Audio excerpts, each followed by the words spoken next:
the legislation from last session, House Bill 102, and the courts are determining. And so I think it's always going to be under attack. Yeah. And it's going to be under attack in that we're going to see different legislation that's going to give just this much and just this much. It's really not that big of a deal.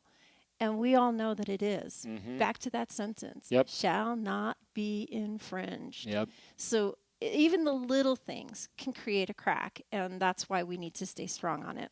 Well, I didn't set you up, but I planted that because I think that we should always fight for it. And I do think that Montanans get a little comfortable in some of the freedoms we have here, and they're going to take whatever they can when they can. I just found out the other day, if I want to get a silencer for my gun, it's going to take over a year. Over a year to get a component, right, that shouldn't be infringed on.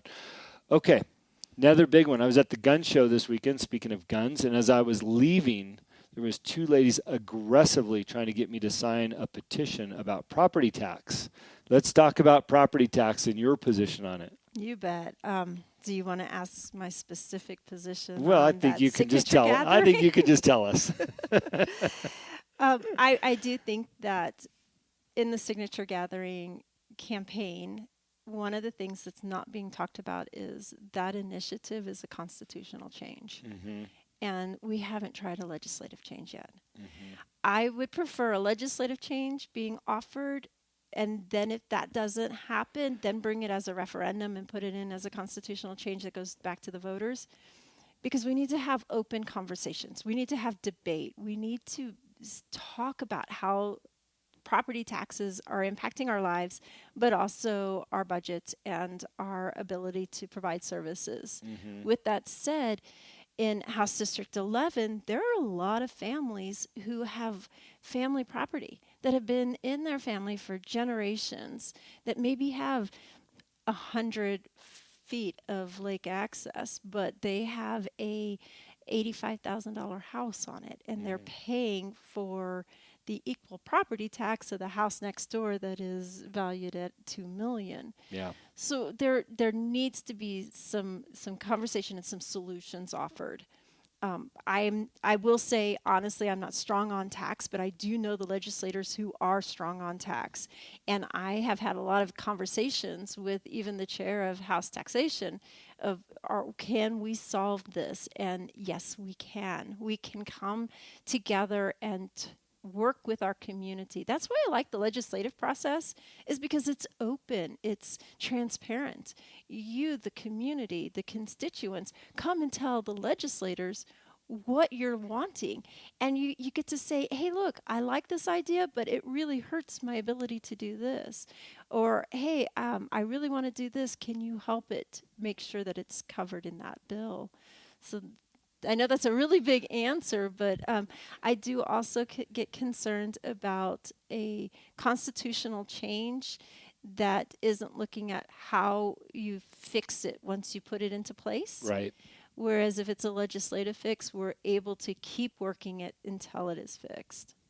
I think that's a really honest answer. And what's, especially as you suggest, you don't know a lot about tax, but you do know a lot of constituents that do. Not every problem is black and white to fix.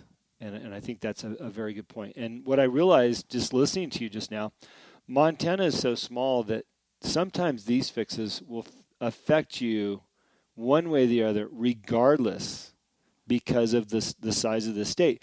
As an example, I'm on the school board. You know, I'm just an average parent in an average community on the school board.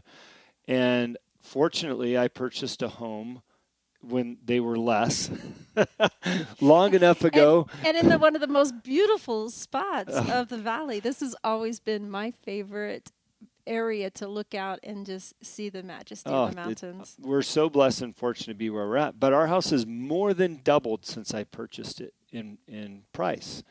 And so here I am on school board going, gosh, we're expanding over here because more people are moving here. We need more money for this school. I need more tax money, our levies. So on one hand, I'm going, how do we get more money? But on the other, gosh, I don't want to pay the tax on the new value of my home, right? So it's not an easy fix. I think you're going to find more people are going to be conflicted on this discussion.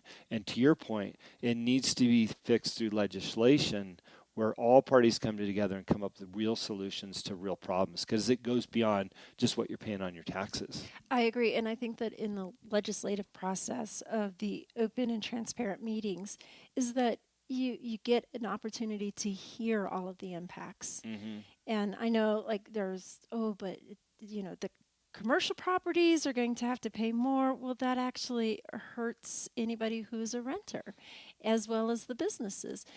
And I'm not looking for a fair application in that I don't I keep telling my grandkids the fair is in August because really, I mean, honestly, that's the only time you're going to find fair. Yeah. But I do I do think that it's important for us to have these conversations of and understanding who all is being impacted, because it's really easy to point a finger and say they need to pay more and I need to pay less. But when you look at it, we all wind up paying more Yeah. and we all wind up getting less. Yeah. Very good point. Well, let's leave it at this, okay? And I love your card also says I want to hear from you with your phone number and your email address.